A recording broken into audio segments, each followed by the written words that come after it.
Não, só. Então, irmãos,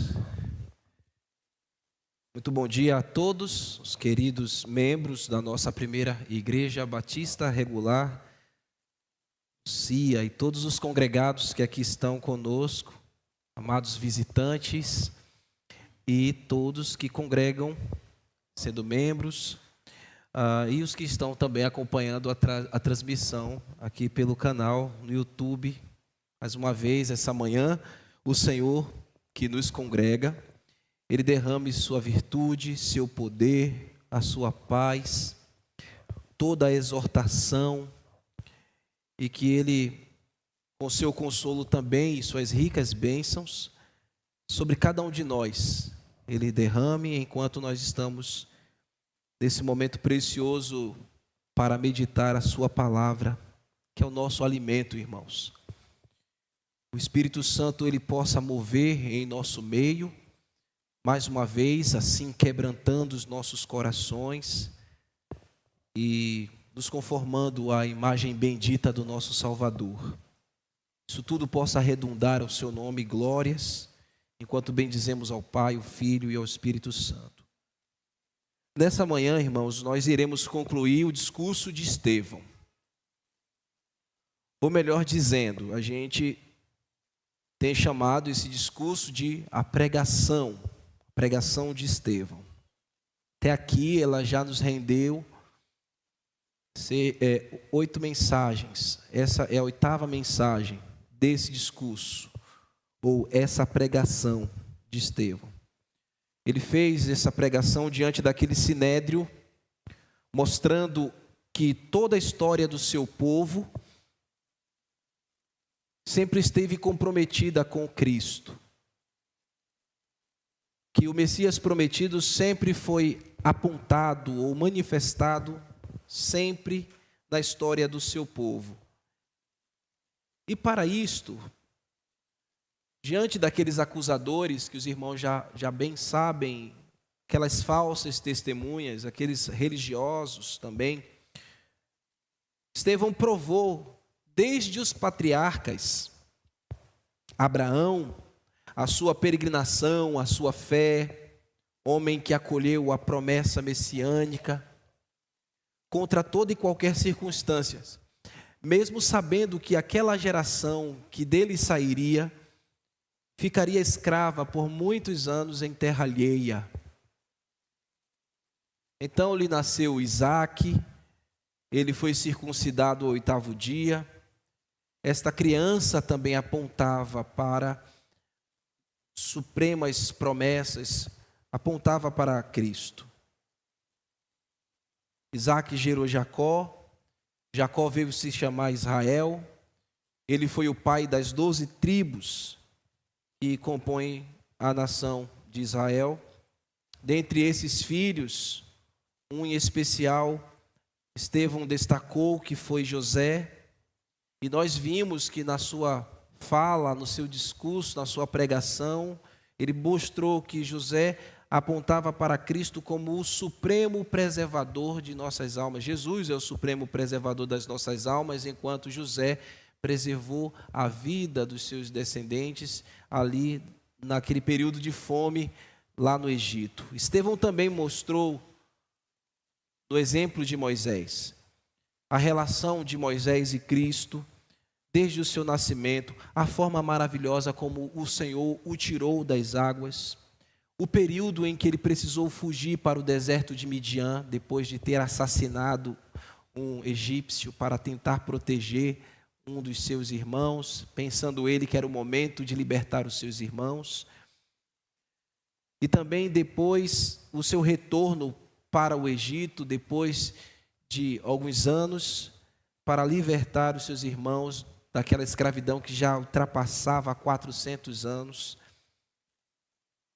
Este Moisés, Estevão mostrou que ele guiou toda aquela congregação durante 40 anos no deserto, entre muitos desafios, diante da incredulidade daquele povo, diante da idolatria, a infidelidade do povo judeu, do povo hebreu.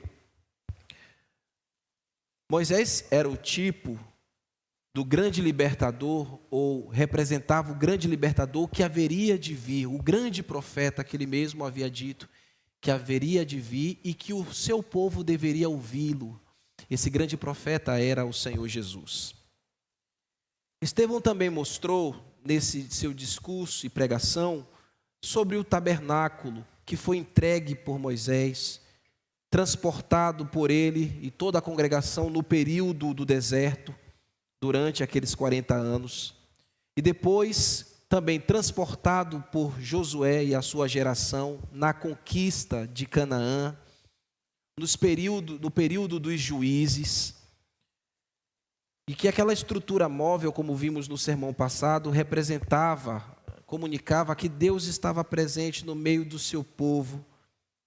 Aquela estrutura móvel veio a se tornar um prédio fixo, pensado por Davi, mas construído por seu filho Salomão.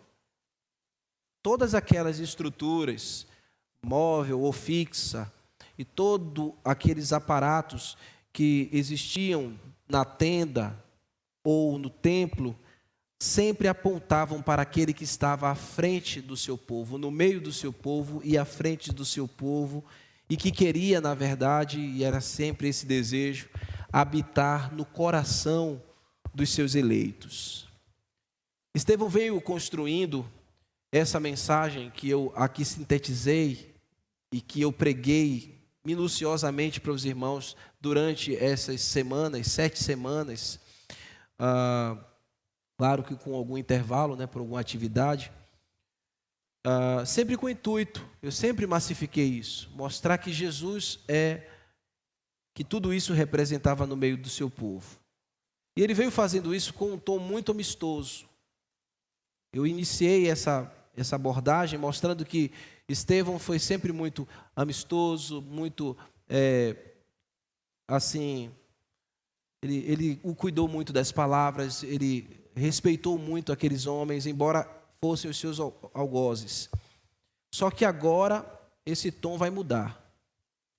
Ele deixa de lado o tom mais cordial, o tom mais amistoso, e ele que estava sendo interpelado agora vai interpelar aqueles acusadores com um tom mais visceral. A gente vai ver Estevão de uma maneira mais enérgica aqui, mais contundente, tipo aquela ovelhinha que vira aquele leão, e a gente vai perceber que ele vai denunciar agora aqui claramente o pecado daqueles membros do Sinédrio. Estavam repetindo o mesmo pecado que os homens ímpios dos seus antepassados sempre fizeram, de rejeitar as promessas messiânicas, como também condenar e matar todos aqueles que sempre profetizaram a vinda do Messias. Então, essa última mensagem dessa pregação de Estevão, porque no próximo sermão, assim Deus nos permita, a gente vai ver o seu martírio. Aí já não é mais a pregação dele. Aí já é uma outra fase do capítulo 7, que tem aí 60 versículos, se não me engano. E essa segunda fase do capítulo vai tratar do martírio de Estevão, e a gente vai abordar isso na semana seguinte. Mas essa parte que conclui a mensagem, a pregação de Estevão, é o clímax da sua mensagem. É o ponto alto da sua pregação. Nós vemos esse servo de Deus aqui denunciando a falsa religião dos seus antepassados. Aqueles homens ali presentes no Sinédrio sempre cometeram o pecado de resistir ao Espírito Santo. Então, ir contra todos aqueles que anunciaram a vinda do Messias era resistir ao Espírito Santo, que capacitou os homens no passado para anunciar essa promessa maravilhosa, e também gerou o próprio prometido, que Jesus, que foi gerado pelo Espírito Santo, foi capacitado pelo Espírito Santo para realizar tudo o que ele realizou enquanto esteve entre nós, e também foi rejeitado e morto por aqueles homens que estavam ali no Sinédrio e toda a religião dos judeus. Então, vamos meditar sobre o tema. Falsos religiosos sempre resistem ao Espírito Santo. Então, a falsa religião sempre resiste ao Espírito Santo. Então, vamos nos colocar de pé para lermos a palavra de Deus. Capítulo 7, verso 51 ao verso 53.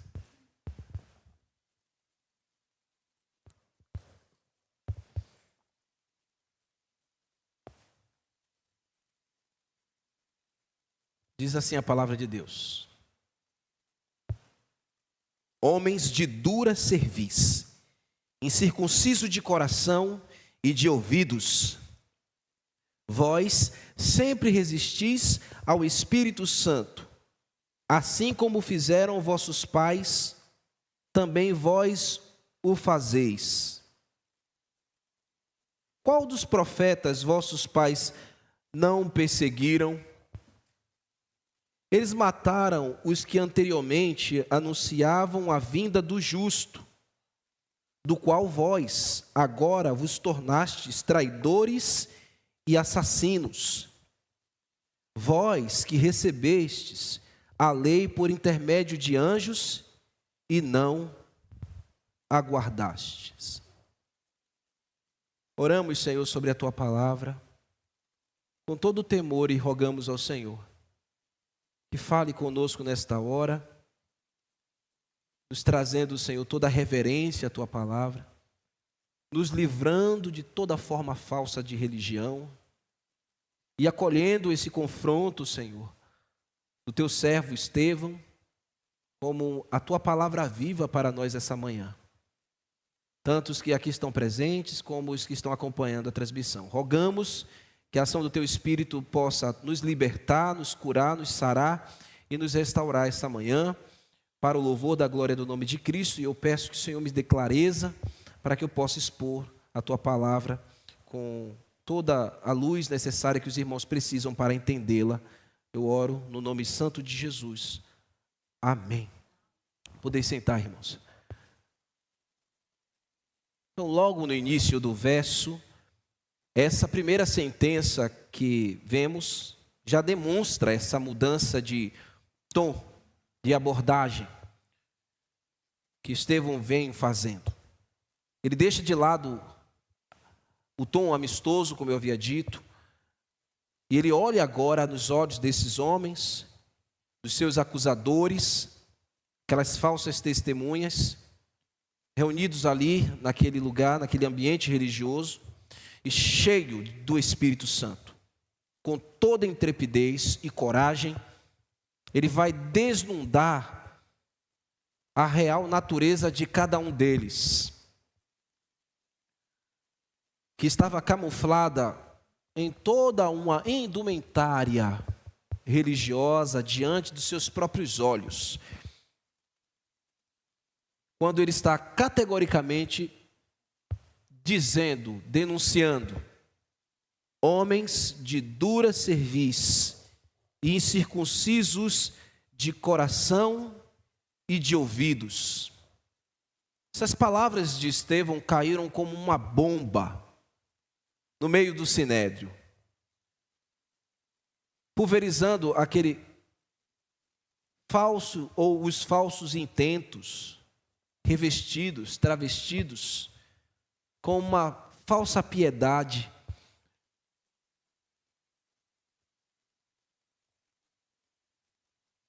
aquela hipocrisia que eles carregavam e que eles herdaram dos seus antigos pais.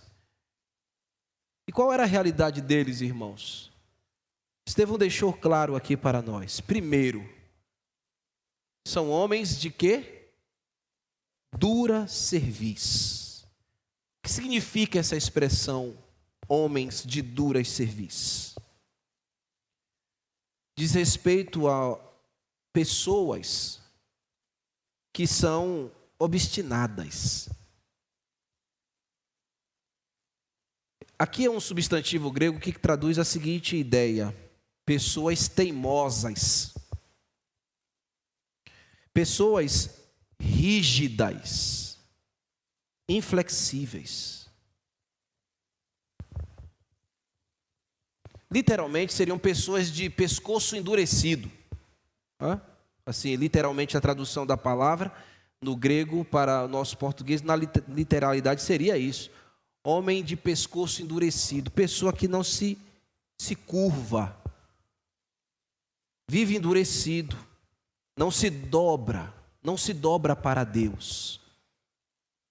Gente que se rebela contra Deus, pessoas que vivem na teimosia, na insistência obstinada dos seus próprios pecados. Aquela carapaça, e ele vive endurecido nela, não se submetem à vontade de Deus. Então são homens de dura cerviz. Aqueles homens ali do Sinédrio tinham este estereótipo. Na verdade, falsa piedade, porque quando se desnudava aqueles homens, na realidade só encontrava isso.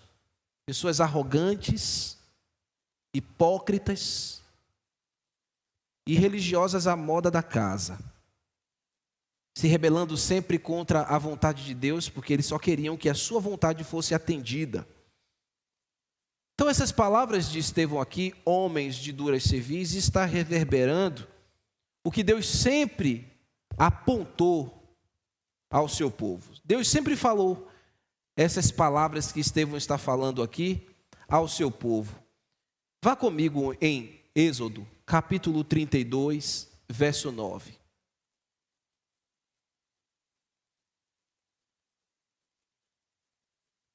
Quando Deus falou para Moisés, disse mais o Senhor a Moisés: Tenho visto este povo. Tem o quê?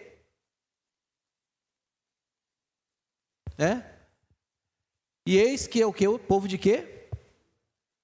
Deus vê. Se você for lá em Deuteronômio, capítulo 9, verso 6, ali, esse êxodo aqui é quando o povo havia se corrompido, ali com a idolatria, o bezerro de ouro, que a gente já viu. Agora em Deuteronômio 9, 6, ele disse: sabe, pois, que não é por causa da tua justiça que o Senhor teu Deus te dá esta boa terra para possuí-la, pois tu és povo de dura cerviz. Deus nunca se enganou com seu povo. Deus nunca se engana com ninguém. Por quê? Porque Deus vê. Deus vê o que o homem não vê. Ele conhece a natureza dos homens. Ele sabe o nível de religião desse homem. Ele conhece muito bem você por dentro e por fora e por dentro. Aquilo que para muitos parece uma coisa, porque eu estou vendo somente a aparência, Deus está vendo o que de fato nós somos. Deus te conhece. Ninguém aqui nessa audiência pode enganar a Deus. E aqueles homens religiosos naquele sinédrio também não fogem a essa verdade. Deus sabe quem endurece o seu pescoço. Deus sabe que quem obstinadamente escolhe não se curvar a Ele e à sua vontade. Entretanto, essas pessoas que obstinadamente escolhem não se curvar à vontade de Deus, elas querem continuar vivendo assim. Elas preferem andar na sua obstinação, dessa maneira, tão endurecidas, em sua própria forma de viver. Ela modela a sua forma de vida e quer e decide caminhar dessa forma. E o pecado é que faz isso. O pecado, ele enrijece, ele engessa as pessoas. Ele é quem dá essa forma, ele é quem modela a pessoa de tal maneira que ela assume essa forma desprezível aos olhos de Deus de vida, e assim, cega, muda em seus pecados, ela não pode, não consegue se curvar. Pelo contrário, ela cada vez mais se rebela, cada vez mais se enrijece, se fecha contra Deus. Deus está falando com ela por meio da sua palavra, mas ela não se curva. Deus está apelando à sua consciência pela sua palavra, e ela continua deliberadamente enrijecida. O que as Escrituras falam para esse tipo de pessoas, que muitas vezes estão aqui no nosso meio? O que a palavra de Deus diz para o homem que endurece o seu coração, que endurece a sua cerviz, e não se curva e não se arrepende? Provérbios 29, verso 1. O homem que muitas vezes é repreendido e endurece a sua cerviz, será quebrado até que não haja, será quebrado, quebrantado, sem a palavra, de repente, até que não haja o quê? Então Deus está falando, e você quer continuar endurecido?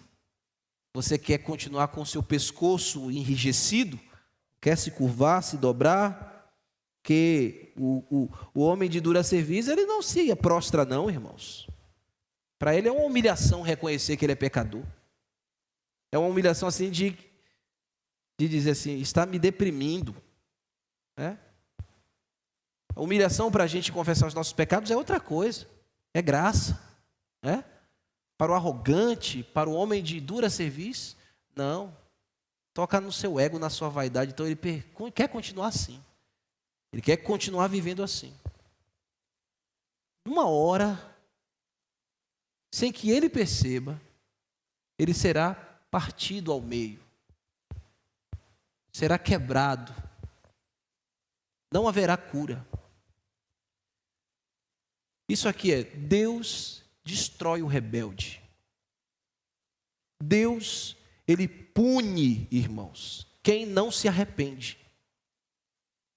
Quem vive a vida achando que Deus não está, que Deus não existe, ou que Deus não está vendo nada, e que as coisas devem acontecer como você mesmo define. Se é pecado, você não está nem aí, você quer viver dessa maneira. Uma hora ou outra, Deus quebra essa sua cerviz. E o pior é que não vai ter cura. Enquanto Deus fala com você, com a sua palavra, e você se arrepende e se curva, há cura e quebrantamento. Há restauração. Quando a palavra de Deus vem aos ouvidos, há restauração. Mas se você endurece seu coração, como esses homens, os antepassados deles sempre fizeram, vai chegar uma hora. Porque você não é super-homem, você não é feito de aço. Você não é maior do que Deus. Se você não se arrepender, Deus vai lhe quebrar. E se for nessa perspectiva aqui, não haverá cura. Não haverá jeito. Mas hoje há jeito. Portanto, ouça essa manhã o conselho dessa palavra. Ouça o que o Senhor fala lá em 2 Crônicas, capítulo 30, versículo 8. Lá ele diz assim: não endureçais agora. Ou seja, quando Deus está falando, não endureçais agora a vossa cerviz, como vossos pais. Confiai-vos ao Senhor e vinde ao seu santuário, que ele santificou para sempre, e servi ao Senhor, vosso Deus, para que o ardor da sua ira se desvie de vós, que é esse quebrar. Essa ira é a punição de Deus. Então, você que me ouve essa manhã, e que tem sido teimoso, e tem se mostrado enrijecido, endurecido, que seja essa hora o momento do teu arrependimento e do teu quebrantamento. E você possa ter entrado no santuário de Deus hoje, a sua casa, o seu templo aqui, para ouvi-lo. E então você arrepender-se dos seus pecados e clamar a Deus pela sua misericórdia, porque você não é mais forte do que Deus. Terrível coisa é cair nas mãos do Deus vivo. E o homem que endurece a cerviz cairá nas mãos do Deus vivo, e Deus vai quebrá-lo e ninguém vai curá-lo. A ira de Deus só se desviará de ti se você se arrepender, quebrantar esse coração. Clame a Deus humildemente essa manhã, e Ele graciosamente te salvará. Seja hoje mais um dia, mais um dia de dura serviço, mas seja um dia de quebrantamento.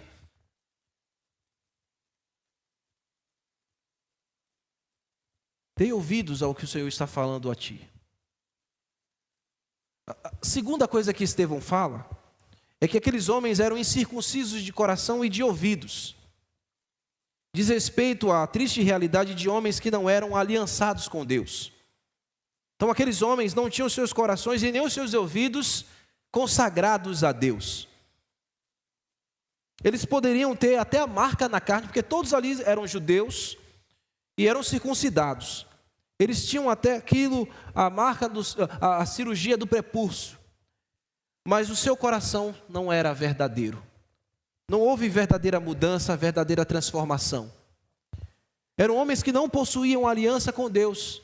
Pareciam piedosos, religiosos, mas não possuíam coração transformados. Seus corações não eram circuncidados. Não havia a marca da mudança no interior deles. A verdade de Deus não chegou aos seus corações. Por que não chegou? Porque Estevão denunciou também que os seus ouvidos eram incircuncisos. O que impede um coração ser circuncidado? Um ouvido incircunciso. Alguém que não deixa, não permite, não quer que a palavra de Deus chegue aos seus ouvidos e desça ao coração. Homens que não consagram a sua vida, nunca querem consagrar os seus ouvidos à verdade, não expõem os seus ouvidos à verdade, mas trancam os seus ouvidos com a cera do pecado, com a dureza do seu coração. Nunca encontrarão verdadeira consagração em Deus assim, nunca serão transformados. A palavra de Deus diz: ouvi e a vossa alma viverá. O retrato de pessoas que ouvem, isso aqui é o retrato de pessoas que vivem ouvindo o Evangelho. Que ouvem o Evangelho, ouvem, mas os seus ouvidos estão embotados. Estão fechados, eles estão surdos. As suas atenções estão voltadas para outras mensagens e não a palavra de Deus. A verdadeira mensagem, que é a palavra de Deus, que pode mudar a sua vida, abrindo os seus ouvidos. O interior deles verdadeiramente nunca será alcançado. Por quê? Porque nunca chegou ao coração, porque o problema está aqui nos ouvidos. Não circuncidou o ouvido. O ouvido não está pronto para ouvir a palavra de Deus. Então o coração nunca será circuncidado. Que é a prova de muita gente que vive na igreja e nunca muda de vida. Vive na igreja desde criança, mas os frutos são completamente de pessoa que não tem uma aliança com Deus. Porque os ouvidos nunca foram alcançados, não foram circuncidados e o coração nunca foi regenerado. Parece ser um cristão, mas no fundo do fundo nunca foi. Não é. Aqueles homens precisavam ouvir essa verdade, que eles tinham esse coração endurecido, esses ouvidos incircuncisos, porque eles precisavam sofrer essa cirurgia no interior para mudar. Enquanto isso não acontecesse na vida daqueles homens, eles não passariam apenas de representações religiosas, apenas isso para aquele povo. Para Deus, pecadores perdidos. Deus fala esta manhã pelo Espírito Santo a você, por meio da sua palavra, para que a surdez dos seus ouvidos seja removida, para que esta cera espiritual seja retirada, e pela mensagem do Evangelho, Ele circuncide os teus ouvidos, arranque os empecilhos espirituais dos teus ouvidos, para que você possa ouvir a voz de Deus. Esse demônio que fica nos teus ouvidos, impedindo você de entender a palavra de Deus, seja removido. E enfim você possa receber a graça dessa palavra de Deus, descer ao seu coração e lhe marcar sua vida inteiramente, e você ser uma nova criatura.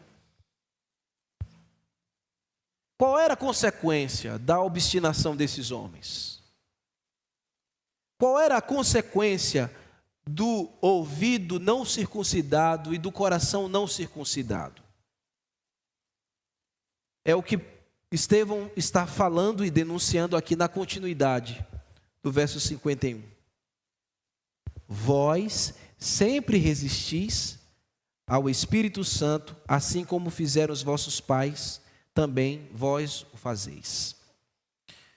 Uma vez, meus irmãos, que um homem se rebela contra Deus e demonstra coração inflexível, vontade insubmissa a Deus, ouvidos que não foram marcados, corações que não foram transformados, não sofreu a cirurgia da mudança do interior, obviamente o caminho dele sempre será resistir ao Espírito Santo. E ele não faz cerimônias para isso. Aqueles homens não foram objetos da graça salvadora de Deus na pessoa de Jesus Cristo. Provava que eles estavam resistindo à ação do Espírito Santo. Assim como fizeram os seus antepassados, os seus pais.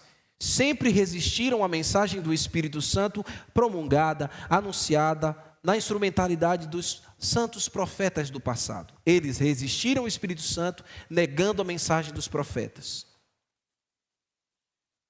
E o pecado de resistir ao Espírito Santo, que Estevão está denunciando aqui, ecoam as palavras também que Jesus um dia falou a uma classe de religiosos farisaicos. Muitas vezes algumas pessoas pegam aquela passagem em que Jesus fala que o pecado contra o Espírito Santo nunca será perdoado, né? E as pessoas interpretam diretamente isso como de uma maneira completamente errônea. Vamos ao texto, irmãos. Abram comigo, por favor, em Mateus 12. Vamos ler Mateus 12, 22 em diante, para a gente ter uma clareza aqui do que é resistir ao Espírito Santo e por que esse pecado não tem perdão. Então lhes trouxeram um endemoniado, cego e mudo, e ele orou, passando o mudo a falar e a ver. Então a multidão se admirava e dizia: este, porventura, é o filho de Davi? Mas os fariseus, que são os religiosos, murmuravam: ele não expele demônios, senão pelo poder de Beelzebu, maioral dos demônios. Eles estavam atribuindo a obra de Cristo, a obra do Espírito Santo em Cristo, a obra de demônios. Jesus, porém, conhecendo seus pensamentos, disse: todo reino dividido contra si mesmo ficará deserto, e toda cidade ou casa dividida contra si mesma não subsistirá. Se Satanás expele a Satanás, dividido está contra si mesmo, como, pois, subsistirá o seu reino? Se eu expulso demônios por Beelzebu, por que expulsarão os vossos filhos?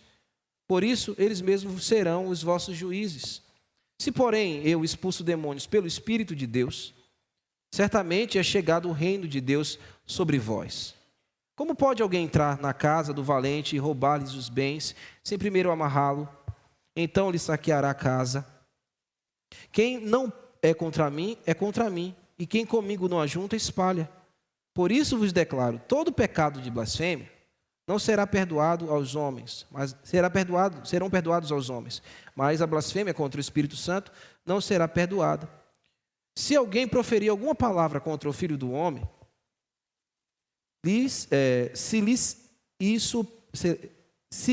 há isso perdoado. Mas se alguém fala contra o Espírito Santo, não lhe será isso perdoado, nem neste mundo, nem no futuro, nem no porvir. Aqui, irmãos, todo homem que endurece seu coração, a obra do Espírito Santo realizada por meio da propagação do Evangelho. Quando um homem faz isso, endurece seu coração, fecha os seus ouvidos e atribui a pregação do Espírito Santo, ou a mensagem do Evangelho, a ação do Espírito Santo pela pregação do Evangelho, atribui essa obra, a obra de demônios, fecha o coração, endurece, não aceita, não quer, ele está fazendo ou cometendo o pecado de resistir ao Espírito Santo, de blasfemar contra o Espírito Santo. E aquele que blasfema dessa maneira e que rejeita a mensagem do Evangelho, não haverá condições, não há outro meio, senão pelo Evangelho, dele ser perdoado em seus pecados. Então, por isso que essa pessoa que resiste até o final, coração duro, até o último suspiro da sua vida e morre nos seus pecados, ele vai para o inferno. Ele vai sofrer condenação eterna, porque ele cometeu o pecado de resistir o Espírito Santo, a mensagem da pregação do Evangelho. Então, endurecer o coração, a mensagem de Deus, ao que Deus está falando, é resistir o Espírito Santo.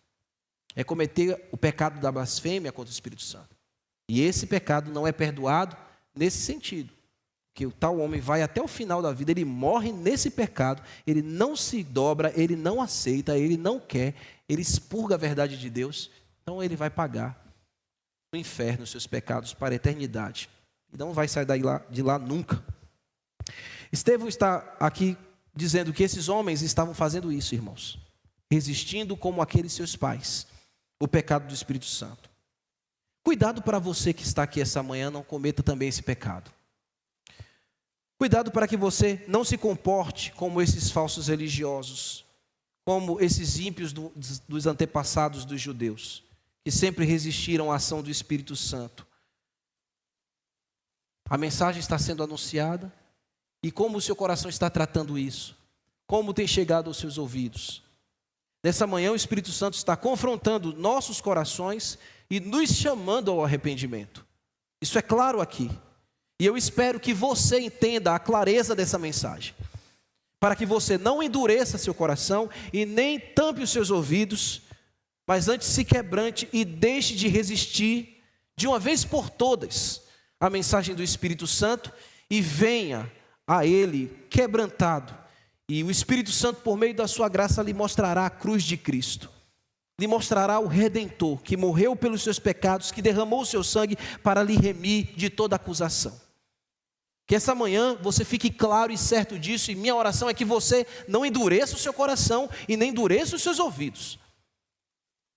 Agora veja o verso 52. Estevão vai questionar de maneira retórica aqui a posição desses homens.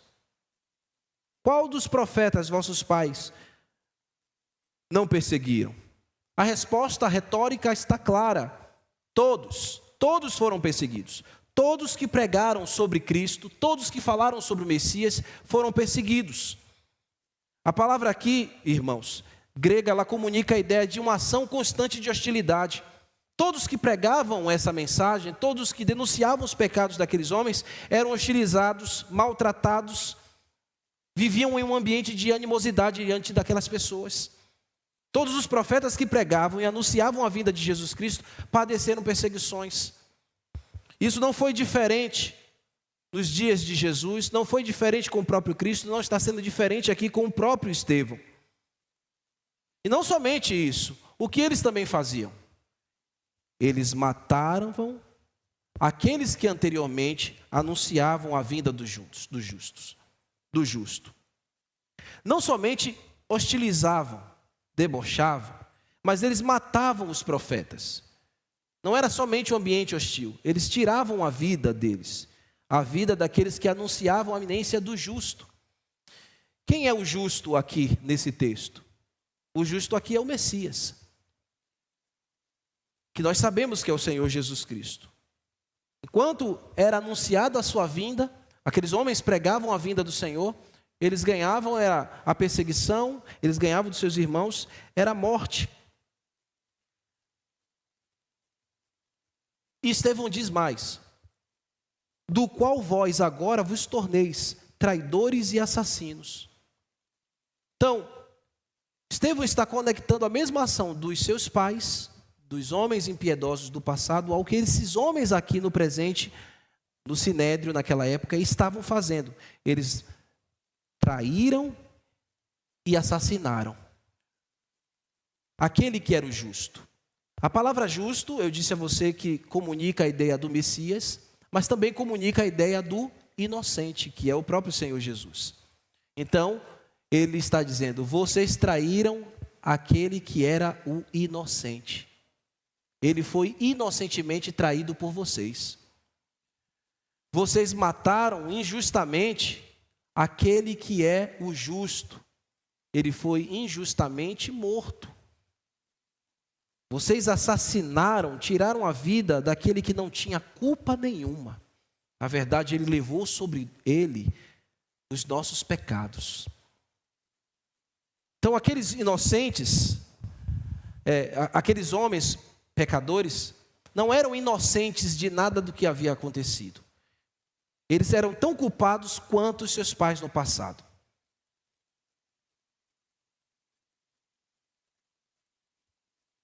Mas nós sabemos, irmãos, que a providência de Deus é maravilhosa, porque mesmo Estevão está condenando esses homens e dizendo: vocês são esses, traidores e culpados. A gente sabe que tudo isso ali tudo que aconteceu estava seguindo o fluxo da soberania de Deus. Porque era necessário que o justo fosse injustamente condenado, né? Era necessário que o inocente fosse morto. Porque ele é quem seria o nosso redentor e que justificaria a nossa vida. Então, o inocente, o justo, pela sua morte, pela sua justiça, nos declarou inocentes.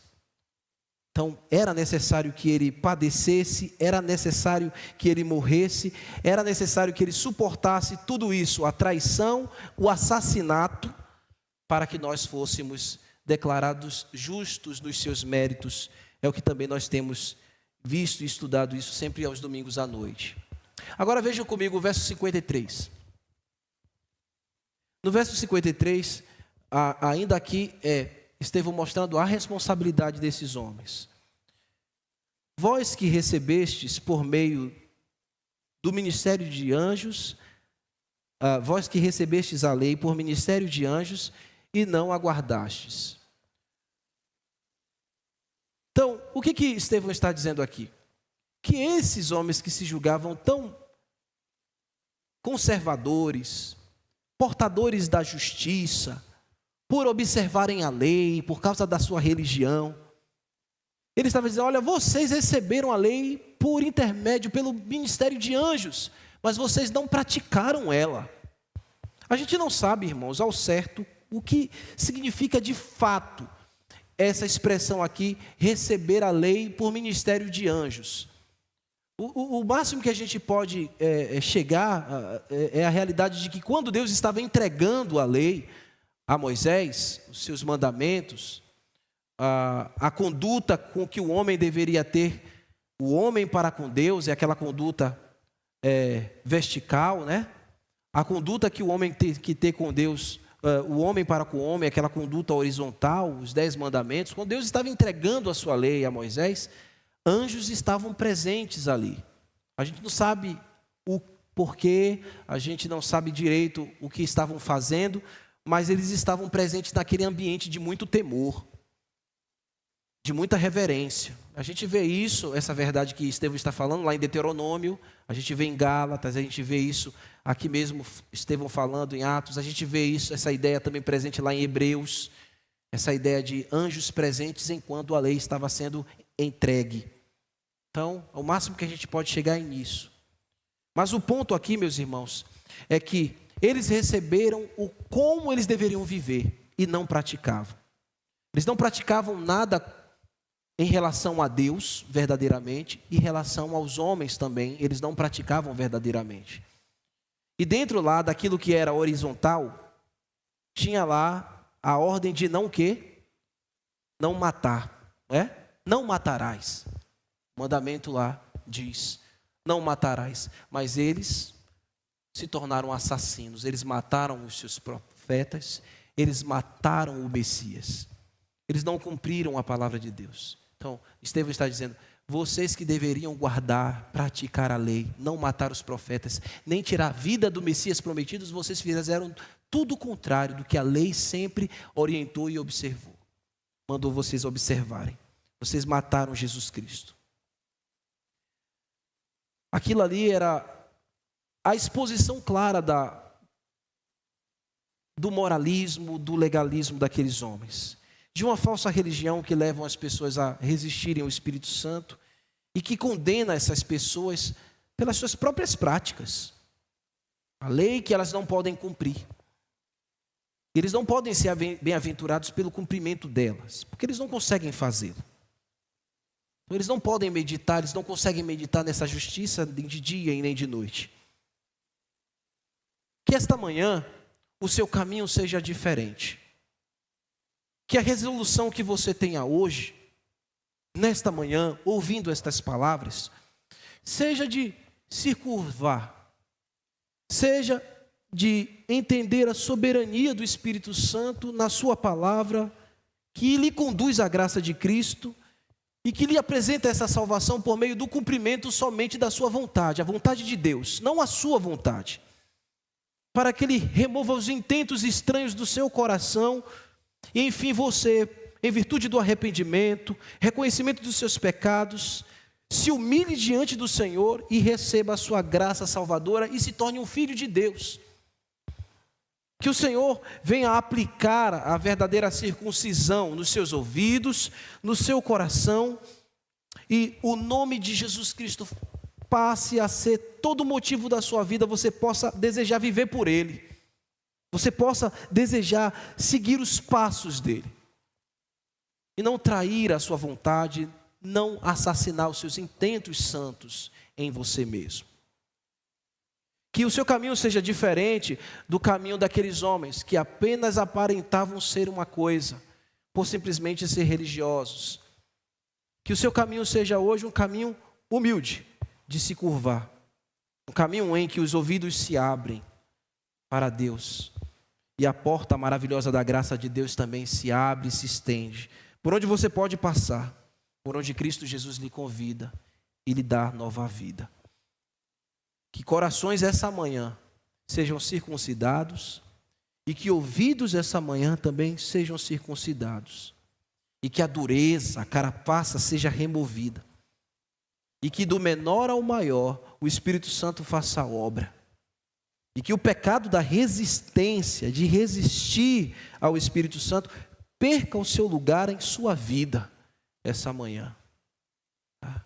E graciosamente você comece a dar os passos daqueles que foram redimidos, que são preservados na sua confissão de nova vida em Jesus.